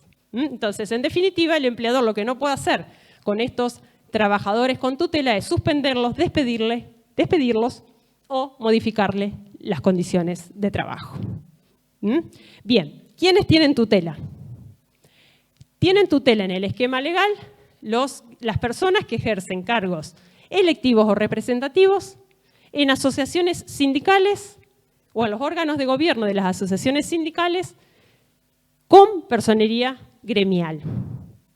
Esto de con personería gremial ha sido cuestionado en su constitucionalidad en la causa Rossi Adriana contra Estado Nacional Armada Argentina, año 2009, en el cual la Corte considera que la tutela también debe aplicarse a los representantes sindicales de asociaciones simplemente inscriptas, es decir, aquellas que no tienen personería gremial, ampliando entonces la garantía a estos otros trabajadores. También es aplicable la tutela a los delegados de personal, ¿sí? Es decir, aquellos que son elegidos por sus propios compañeros de trabajo como representantes en la empresa. Y también se aplica a los trabajadores que fueren elegidos o designados para participar en organismos o entidades que requieran la presencia sindical o la presencia gremial, como por ejemplo la Comisión Nacional del Empleo, la Productividad y el Salario Mínimo Vital y Móvil, o algunos organismos paritarios que existen en algunos regímenes, como la del trabajo agrario, también participan en el régimen de la construcción. Bien.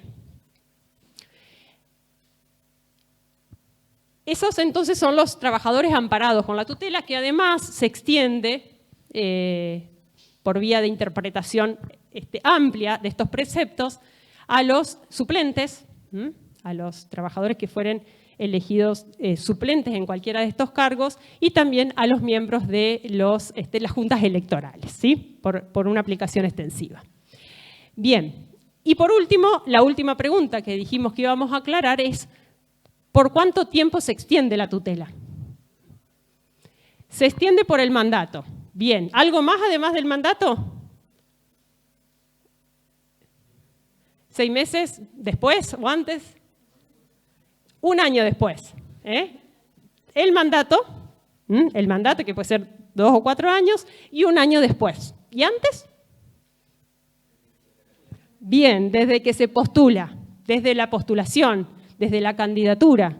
En realidad la Corte, en un fallo que se llama de Case, dijo que la protección empieza desde que el empleador es notificado de la oficialización de la lista que tiene el trabajador como candidato.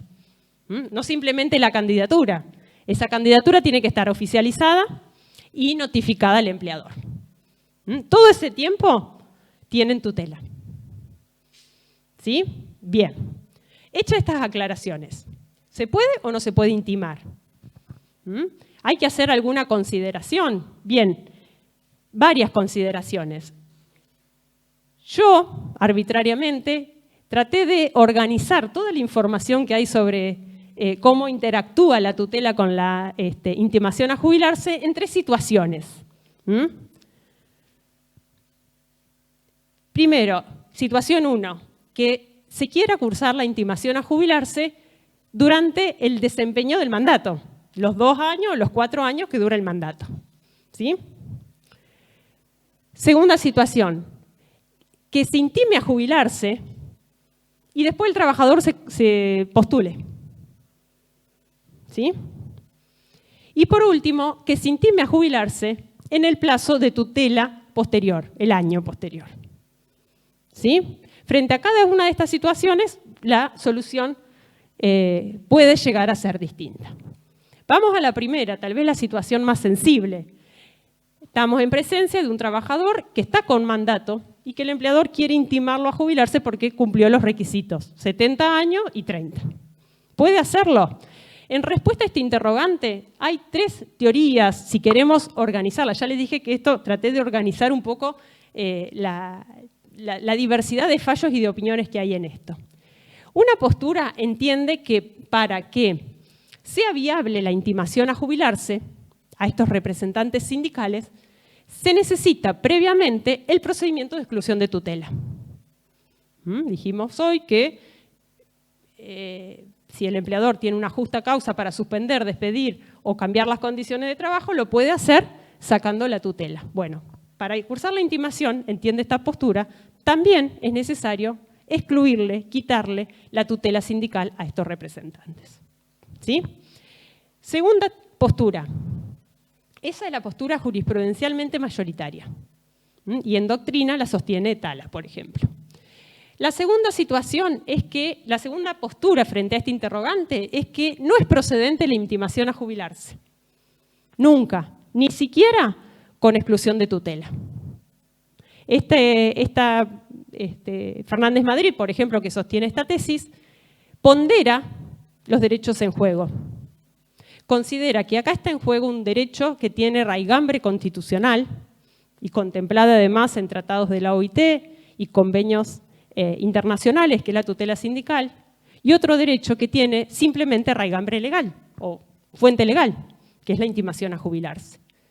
Pondera, hace una ponderación y considera que por lo tanto tiene prioridad o prevalencia la tutela sindical, la cual no puede ser vulnerada por la intimación de fuente legal. ¿Sí? Dice que no sería necesario un procedimiento de exclusión de tutela porque la jubilación no es una justa causa. Justa causa para quitar la tutela es un incumplimiento del trabajador que amerite o que sea merecedora de una sanción o de un despido, pero no el cumplimiento de los presupuestos objetivos para que pueda cesar en sus funciones por jubilación. Y la última postura considera que no es procedente es procedente la intimación, ni siquiera sin necesidad de que haya ningún tipo de exclusión de tutela, porque no hay en estos casos ninguna de las actividades prohibidas al empleador. ¿Qué actividades tiene prohibida o qué conductas tiene prohibida el empleador? Suspender, despedir o modificar las condiciones de trabajo.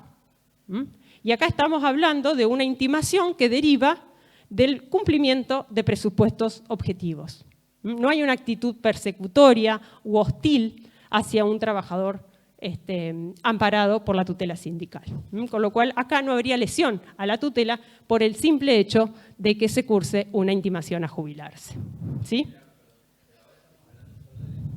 Sí, solo de la intimación. No. Esto es si puede intimar. Claro, por supuesto, comenzar el plazo. Comenzar el plazo. Y está buena tu pregunta, porque ahí hay una opinión que es la que tal vez a mí más me convence, que no está, sabés seguramente a qué me refiero, que no está en este esquema, pero es la que sostiene Machado y Ojeda en su obra de tutela sindical, donde pone el acento en la eficacia de la intimación. Entonces, para ellos, para no tener que recurrir a procedimientos inútiles, como sería excluir la tutela, donde nada se va a verificar, porque realmente acá no hay nada que analizar si hay una persecución o no, porque estamos hablando de un trabajador que simplemente cumplió 70 años y que tiene 30 años de servicios con aportes. La postura que ellos sostienen es decir, bien, la intimación durante el mandato no es posible, salvo que se curse con la aclaración de que el plazo va a comenzar a transcurrir una vez finalizada la tutela. Es decir, curso la intimación, no necesito exclusión de tutela, curso la intimación, pero aclaro que el plazo del año va a comenzar una vez que a ese trabajador se le caiga la tutela que reviste. Y esta intimación, y esto es muy importante, el hecho de que exista esta intimación, lo inhibe a postularse nuevamente. Porque ese es un problema real.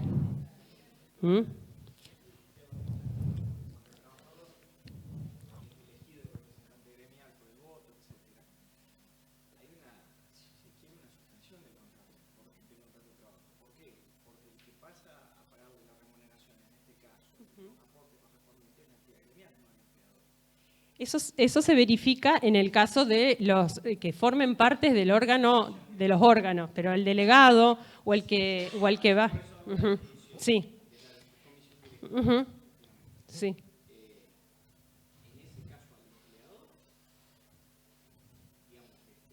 No le genera ningún problema el mantenimiento de la relación laboral.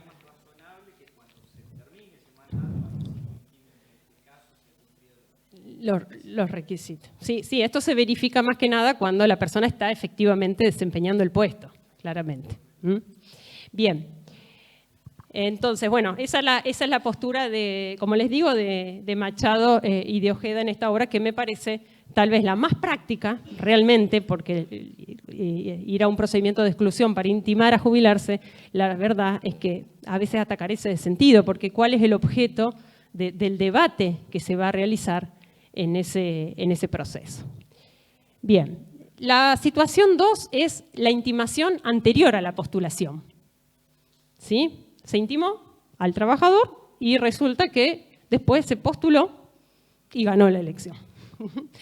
Bien, la candidatura no afecta la facultad patronal de extinguir el contrato por jubilación, porque la intimación lo precedió, con lo cual ningún ánimo persecutorio puede tener el empleador frente a esa situación. Por supuesto que en este caso es conveniente que cuando el empleador es notificado de la oficialización de la lista que tiene entre sus candidatos a un trabajador intimado, lo haga saber a la entidad. Advierta que esa persona está intimada a jubilarse y que se va a hacer valer las atribuciones que le confiere el artículo 252 sin respetarle, sin que tenga prevalencia sobre ello la tutela del régimen sindical. Y la última es la intimación durante el periodo de tutela posterior al vencimiento del mandato. ¿Sí? el trabajador ya terminó su mandato, está en el año de tutela posterior y ahí es intimado. ¿Esto es válido? Bueno, en general se sostiene que es válida si el plazo, si la extinción en definitiva va a caer o se va a producir finalizado el año de tutela posterior. Es decir, fuera del periodo de tutela. Y en esto hay un plenario, que es Vieira, que dice que cuando un trabajador tiene transitoriamente una estabilidad, en virtud de una disposición legal o convencional, esa estabilidad no se ve afectada por el preaviso cursado en la medida que la extinción del contrato ocurra después de agotado el periodo de estabilidad. Así que aplicando también ese plenario, vemos solucionada esta tercera situación, que es la intimación durante el periodo de tutela posterior al vencimiento del mandato. ¿Sí? Bien, ¿alguna pregunta hasta acá? Ya cerramos con el último tema que nos quedó, que preguntaron por allá atrás, y después hacemos un breve espacio de comentarios o consultas. La intimación a jubilarse de trabajadores comprendidos en regímenes jubilatorios diferenciales. Lo que hago ahí es darle un ejemplo de algunos de los tantos que existen, en donde ustedes pueden ver que estos regímenes requieren menos años de edad, en algunos casos, o menos cantidad de años aportados al sistema previsional para acceder al beneficio jubilatorio, considerando, como decíamos hoy, que se trata de tareas o que son peligrosas, o que son riesgosas, o que implican un agotamiento o vejez prematura en aquella persona que la realiza. La pregunta en estos casos, teniendo en cuenta estos requisitos diferenciales que se exigen, es si el empleador puede intimar cuando el trabajador reúne los requisitos establecidos en el régimen previsional diferencial o no. Vamos a un ejemplo. El ejemplo que más se dio en la jurisprudencia es el de los aeronavegantes.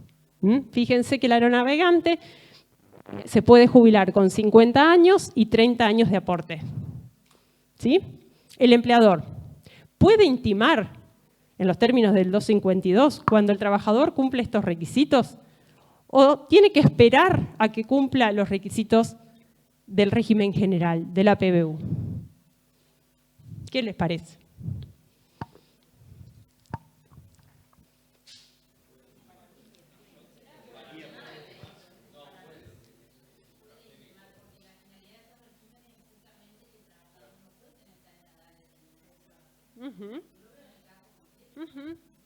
Sí.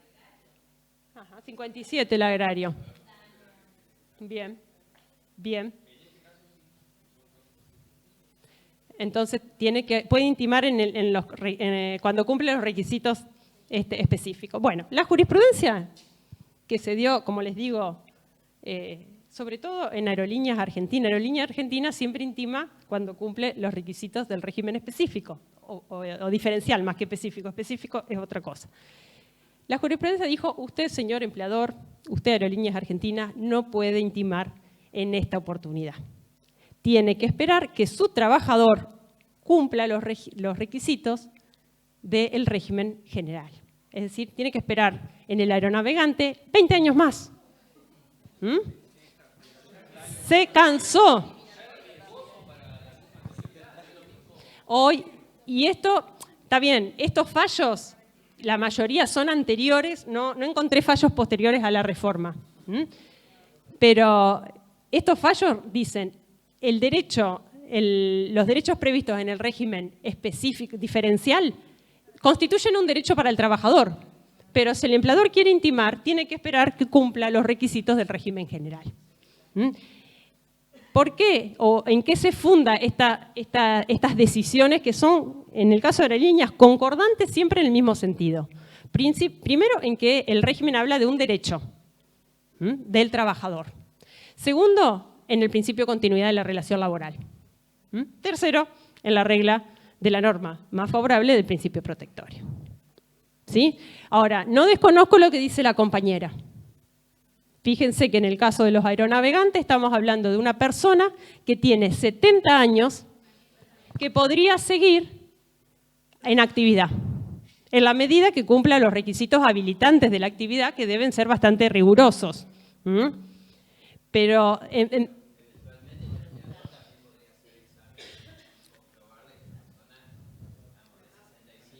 bien, está bien lo que decís vos, y si el empleador lo examina y no está en condiciones, ¿qué hace? Bueno, pero fíjate que ya tiene que rebuscárselas para darle otra tarea. O podría ser que, supónganse, para ser aeronavegante se necesita una habilitación. Y el trabajador no le dan esa habilitación. ¿Qué causal está ahí? ¿Se acuerdan? De extinción. El 254 de la Ley de Contrato de Trabajo, la inhabilitación. Y también, pero la inhabilitación genera derechos indemnizatorios, con lo cual le conviene ir por la intimación por jubilación. ¿Se entiende lo que quiero decirles? En realidad se modificó, sobre todo ahora se siente más porque se alejó mucho la edad de los regímenes diferenciales con la edad del 252. Pero no hubo una adecuada articulación entre el régimen general y los regímenes especiales. Tendría que esto regularse, estar regulado. Tal vez si el trabajador sigue reuniendo los requisitos y sigue obteniendo, supónganse, la habilitación, la relación continúe. Pero si no lo reúne, ¿por qué no podría intimar a que se jubile si tiene los requisitos? No sé, debería preverlo el legislador, pero esa podría ser una solución. ¿Se entiende? Por el momento lo único que tenemos son los fallos aplicables a estos casos que dicen que irse antes es un derecho del trabajador, pero no una imposición que puede venir del empleador. Bien, chicos, muchas gracias. A disposición, charlamos los temas que ustedes quieran.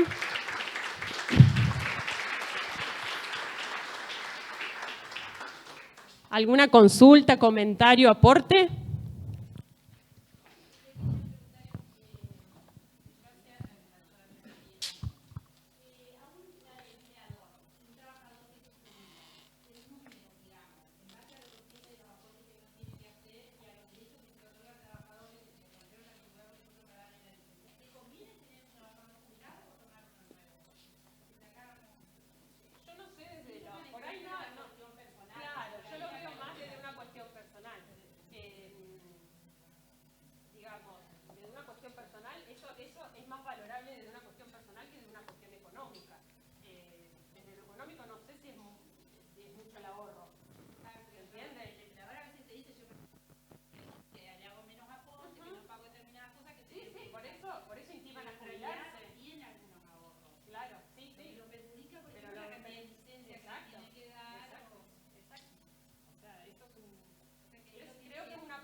Bueno, si nadie quiere hacer ningún comentario más, agradecerles nuevamente su participación, la invitación y la buena onda durante esta tarde. Muchas gracias.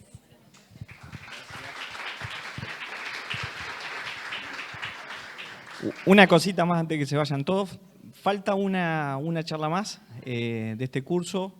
Estaba prevista en principio para el miércoles de la semana que viene. Bueno, empieza la feria judicial, por lo cual estamos en conversaciones para trasladarla posteriormente a la feria. Así que seguramente les vamos a estar notificando por las vías habituales cuándo va a ser la nueva fecha. Y queda habilitado para, si quieren ir a comer o a tomar algo, pueden pasar por el salón.